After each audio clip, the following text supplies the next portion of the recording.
So we're here today uh, in the middle of the Trojans rehearsal period, and it's great that we're all here. And you're gonna have to edit that bit out.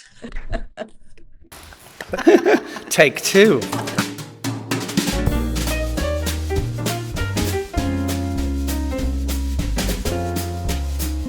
In a way, let's go back to the beginning, Philip, because you created this in 1923. I did in 2023. But I'm not as old as I look. That was a great year, though. In 2023, we created it for Cork Midsummer Festival, and we had a really great run. It was a wonderful cast of dancers and artists. And then that was the piece, and so really amazingly in 2025 Liz got in touch with me and said that they would, I think it was 2025, was it? And said that they would like to remount Trojans with the dancers from Luail. So this was a wonderful opportunity to kind of bring the piece back, because, you know, as we know, once you make a piece, it lives its short lifespan, actually, and depending on the size as well, and lots of different other factors, but it generally can disappear into the ether. So, and everybody puts so much work into it. So it was really incredible to have this opportunity to bring it back and give it another life, and a slightly different life, and it's a remount, but it's also a rejuvenation in a way. Of getting to really get my teeth into it and spend a bit more time In the rehearsal studio, because we only had really limited rehearsal time on the original production. Yeah, it was like 4 weeks. That was a case of creating it from zero. Yeah. And now, I mean, Philip has you have the bones of the piece. Yes. And it's a case of adapting it, and obviously different bodies interpreting it and taking from them what they can bring, so that it will be very fresh and very new and related to their life experience and what they've done. Because it is a very complex piece. It's not just about the steps. I mean, the steps are there, they're the sort of skeleton. But there is so much more, and I think it's wonderful that we have actually a month of rehearsals. And the young dancers are amazing. I mean, these days they pick up steps very, very quickly. And that gives time to develop the artistic side of it. Yeah. Yeah, I think and it's also like as part of, in Luail, like we run different programs in terms of creating new work and then also reviving existing work. And that's very important to us. And this is the second work now that we're reviving. So I was sort of very drawn to, like, I feel Trojans, that there's a kind of inherent challenge in this piece. I think it's like, I don't mean that in a kind of a difficult way, but there's kind of an underlying grit to the work in how it needs to be performed. So I was really excited for the ensemble, how to take that on, how to approach the performance of that. The audience are close, but it's sort of more than that. It's like an understanding of how to be in performance that I really wanted them to have the opportunity to have. And I also wanted them to be close. And I also wanted to have also that sense of the challenge of like what the piece is about. You know, it sort of sits on top of a lot of really serious issues, you know, that never seem to go away. So I'm also really curious about that in terms of in deciding what work we look to revive. I feel like this is a work that's important for the future, you know, that you know, it's remembered in the future as well. And anything we can do, not saying it wouldn't have been remembered, but anything that we can do to add to that feels important as well. Yeah, like now that the book is coming out and the movie. No, but no, you're absolutely right. And there's something, from a performance perspective, there's something that you can really get your teeth into. But from an audience perspective as well, for me, it's about maintaining the audience in a comfortable but active state. Yeah. Although I'm saying that, I'm looking at the microphone as I'm saying comfortable. I want to reiterate that. But there's something about a comfortable but active state of being. I think we do challenge the audience. Yeah. But in a totally acceptable way. Well, in a collective sense, Yeah. as opposed to kind of pulling people out, but also from a performance perspective, I think that, as you're saying, Lizzie, that there's lots of different challenges in the way of you have to kind of have a real a different type of clarity and a different type of honesty, allowing yourself to be vulnerable with audience members really up in your face, and and it's actually, when you get into it, it's really great fun. I think there's also something in this kind of in between place of, like, I think as an audience, it puts you in this place of being active, but also in service, because you're being told sometimes what to do and you have to go and do things. So you've got this weird thing of like, I'm following the rules, but I'm free to break the rules all the time. And I also think that that's there for the performers. Like, it's like, as you were saying, there's a lot going on. There's a lot of different thought processes, and there's a lot of remembering going on in the piece. So they're very active.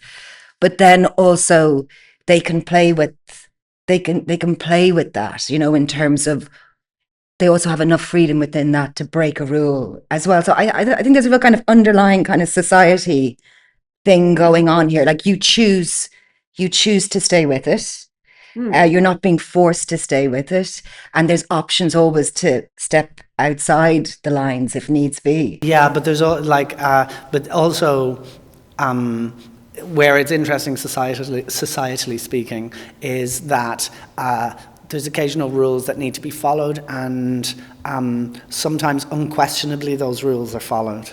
And within the framework of a theatre, we go in, we've paid for a ticket, we go to see something, and we've kind of made an agreement that we're going to do things. Follow the rules, follow the established rules. So it's just very interesting that when the audience are asked to do certain things, and the audience is not asked to do anything kind of remotely strange, it's just walk over here, stand there, get a little closer, sit down. We do reverse the situation at the beginning, because in actual fact the audience start on the stage in the performance area. Yes. And that makes it much more intimate, and then organically we infiltrate the audience. And I think it's challenging for the dancers, but also for the audience, but in an extremely positive way, because it becomes a unified sort of a shared experience, in a way that if you've got the dancers on a stage doing whatever, and the audience sitting in the stalls, there is automatically a slight barrier between them. But with this, it's completely integrated at times, which is, as a performer, it's scary. I mean, you can do all the rehearsals in the studio, but my God, when you get the audience in the first time, the adrenaline soars, and it's a completely different experience. But it's terribly exciting. Yeah, it's nice. And then there are moments when the audience, a lot of the piece, I mean, it's the audience are sitting, but they're on four sides. So it's like, between the audience and the cast, we have created this intimate space where things can happen. Yeah, and that was very interesting to me from the beginning, was the fact that if the audience begin on stage with you and they have you so close and they get to see you so close, that by the time they sit down, they're on the journey with you, and it's a shared experience. As you said, it's a shared experience, and there's something really lovely about that. Something really nice. Yeah, I think they also, like, for me, this is like our sort of second performance year with the company as well. Like, we're so new. Also, part of the reason, or part of the interest in the piece, was this sense of wanting people to be able to get close to the company, like wanting people to take ownership, or like be part of that. And because it's very easy, like, as you say, in that gap between audience and stage, it's very easy to just keep that distance. So it's really lovely, I remember years ago when I saw the piece, even though this company wasn't in, it wouldn't have been in my mind at that point, well, maybe beginning, it always struck me as this lovely way for people to be together. Yes. And also confront certain things together. It's kind of confront certain thoughts and ideas and experiences. But yeah, you're sharing, as you say, shared. One of the more interesting active processes for me, for the audience, is the idea that they, as Joe said, it's on all four sides, it's in the round, and that it's called Trojans. Obviously, we're working with very specific themes. At one moment, Joe is Juno, there's warriors, there's very specific pointers from the Aeneid that I have used, but they're not so explicit at times. And just by calling it Trojans and the universal nature of all of that information that over millennia we've carried with us about stories and lifestyles and deceit and betrayal and death and war and the horse of Troy and Dido and Aeneas and all of these things. Even if we've never heard of Dido and Aeneas, we kind of know the story of Dido and Aeneas. And all of the things that come up in Trojans, they are embedded in us as... They're universal themes. They're universal and they're embedded in our culture. So it's kind of interesting for the audience. When I say the active process, they do a lot of the work as well of imbuing everything that's happening on stage with all of that information that we all carry with us. And that's really, for me as a creator, that's really exciting just to see how that happens, you know.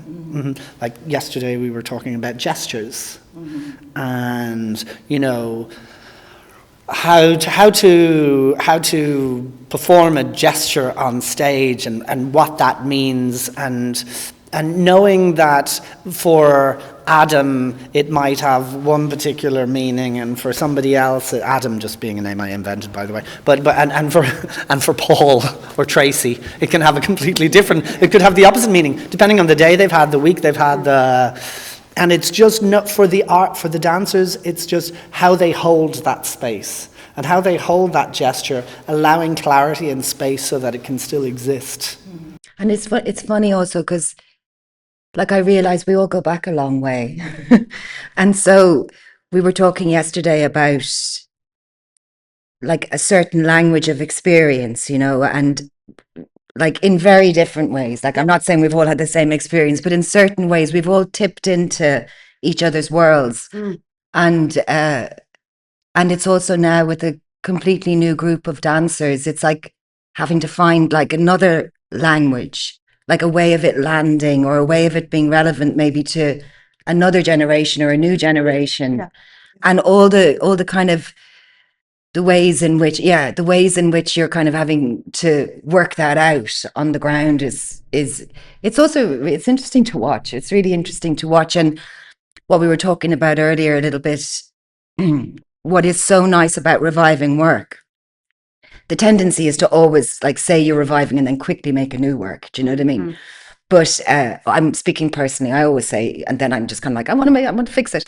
But I also feel that this, when I'm kind of watching the process in the room, that you're really talking so much about interpretation and the finer nuanced details of interpretation. And very often we never get to that place. Do you know what I mean? We're moving so fast all the time.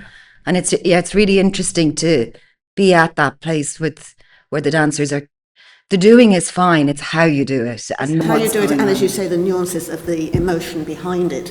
And I think I was thinking back the other day, that probably the cast that did it originally, I mean, take me out of it, I'm the antiquity, but the group of people that did it before were probably considerably older than the dancers of Luail on the whole.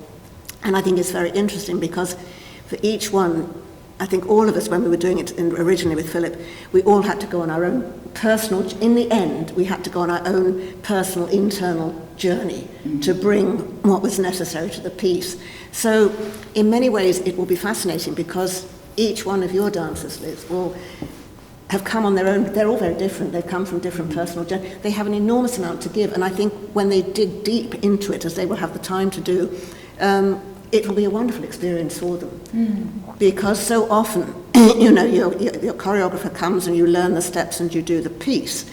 But here, that's not actually what it's about. And I think this is quite a new experience for them, that I mean, they've been incredibly quick, and they've actually learnt the bones of it. They've learnt the entire thing. Within sort of 10 I don't know what to days. do now. I mean, we actually sort of ran it They're very quick. after 2 weeks, more or less from A to Z. But that's not what you want to put on stage, because there's just so many layers to delve into. That's the exciting thing. And that's why it's so brilliant. To have time. But that's great about them learning it in 2 weeks, because then you go, okay, this is the piece, right? And we've just thrown it at you. It makes no sense. Let's now go back and go through each section, and there's time to do that, which is a luxury.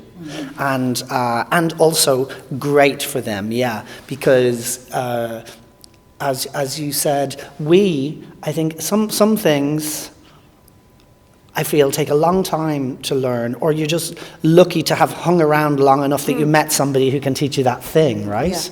And so there's something about the longevity of a career in dance, which for me is really fascinating, because you can, just by hook or by crook, for hanging on in there, you get glimpses of things, or you get opportunities, right? Yeah, I mean, absolutely. to learn, and the willingness to constantly be open to learning is something very exciting. But because we've done that, and we've been around, all three of us, it's great to also be able to give that. Absolutely. And to hand that over and go, look, I have this thing which I really love, which I didn't figure out until I was 30-something, you know, after a whole time dancing, or in my 40s, or yesterday, hopefully tomorrow. But like, there's a constant need to learn, but also to hand over what you're learning. And of course, with these guys, they're all like, they're incredibly talented, and their willingness to do it as well is, they're very hungry, and that's so exciting as well, you know, to work with them. To new ideas and new ways of doing things, and also the projection, because it's got to be quite strong. It does have to be quite strong, yeah. And I'm very thankful, because I mean, I'm not obviously jumping around the place too much these days, but by creating a very strong centre. That is quite challenging, and I am so grateful, and that goes way back to sort of my career with classical company, in that I had the great privilege of working with Marie Rambert. And I remember once she came and she screamed at us, because we'd all just put on a cheesecake grin and sort of done a happy dance. And she said, "Shut your mouths, you are hideous.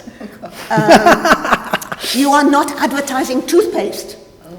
She said, "On stage, you speak from your heart, through your eyes, and you bore holes in the back of the gallery."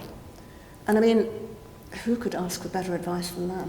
And that has taken me through the rest of my classical career. There's also a really great intergenerational thing here, where the guys are so lucky to have you, like I'm so lucky to have you, and we're so lucky to have you, but they're so lucky to have you, because you're a treasure trove of information, and also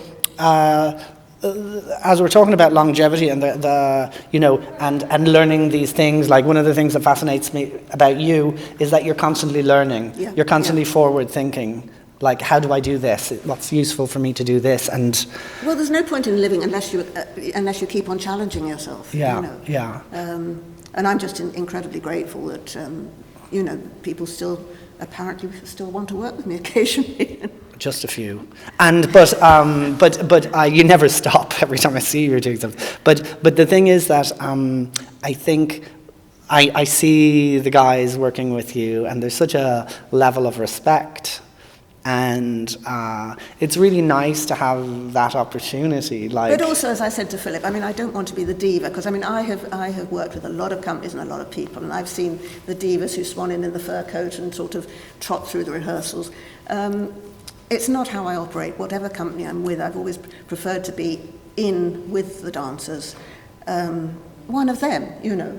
But it's interesting, because we're also like, within the company, we're looking, you know, we're sort of trying to raise a little bit more awareness also around archiving processes and how things are archived. And like, we were saying, like, I notice, like, it's also like I like the feeling of how this work is coming back as well, because there's a real sense of energy from lots of places moving towards, like, of course, you're the one pushing that, Philip, but it's like even the way that I see the two of you, um, like it's a very collaborative experience. You know, I know it's been led by you, but like it's a very collaborative experience. And when I hear you talking to each other, and Joe, when you're saying um about like sometimes it's just the best approach for getting this, like sometimes you need to say this is the way it is, and then sometimes, like I heard you say the other day,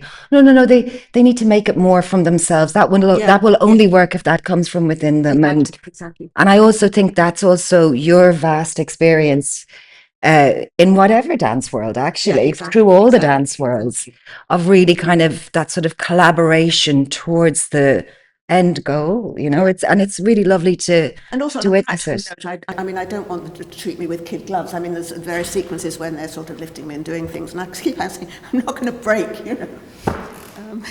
Just go for it.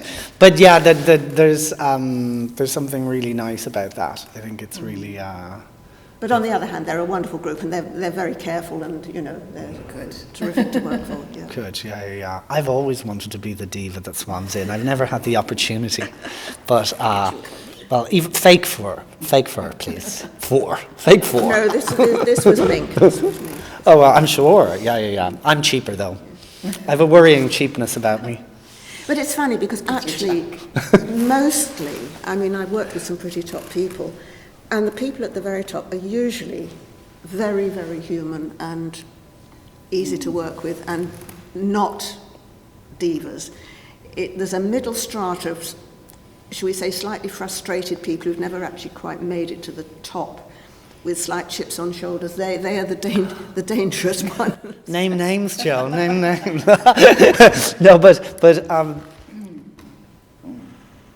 yeah, I think the thing is that, and we were talking about tasks, and we were talking about how to be on stage and all of that. And regardless of your expectations or your fears or your hopes or your ego or any of those things, it's about keeping the artists busy enough so they're in the moment. They're doing the thing that they need to do. And for me, that's really interesting, because when I see them on stage really focused on a task or a multitude of tasks, and the complexity that multitude kind of brings up, it means that I can really watch them perform. I can really watch them dance, because I'm not doubting them. I'm not seeing them doubt themselves, or I'm not seeing them. I also think the gift of the piece is like, I think the gift of the piece also is that people have to be very present. Absolutely. Because I'm starting to think that maybe that's all performance does, actually keeps us in the present. And that's a lot these days. We're constantly distracted, and we're back here and over there and all over the place. And I just think that there's also something really special about everybody coming together for this moment of presence together, and the audience feeling that. Like, I feel like in a world that's falling apart, I feel that's what we can give. Exactly. We have 65 minutes or what of a shared experience where everybody is, mobile phones are hopefully off. You're just with it. Fully human. Yeah, fully human. Yeah. And you get to see the sweat and the struggle and the difficulty and the challenge, and you get to see it up front, and that's life. That's what it is, and it nothing's changed from way back when, and that's why it's really interesting to read the Aeneid. And the most surprising thing about reading it several times now, but is that you think, oh my God, nothing has changed. History repeats itself. I mean, as I said before, the value systems are slightly different, and there's much more of a sense of, which is something that we've lost, which is much more of a sense of bigger picture and what happens tomorrow, and setting things down so that the future will be a little bit better. And I think particularly, here we live in a society where it's just they fix things till they're no longer in a position to and then everything's just left. There's no sense of kind of continuity, and that's the big takeaway for me from that is. Because on the one hand, I find like also going into those texts and those books, it's also humbling because you think you're the first one to have every thought, and then you read them and you're like, I haven't a single new thought ever. What will I ever contribute? But then when you get over this idea of newness and innovation and being the first for anything, you just sort of engage in a different way. Like it's kind of, I think it's really nice, and I think it's also it's really nice. Like often I feel like when people take these inspirations from those kind of works, it can be like observing a narrative and it's nice. There's something at the core of this piece that, I don't know, it brings you into a deeper layer of connection.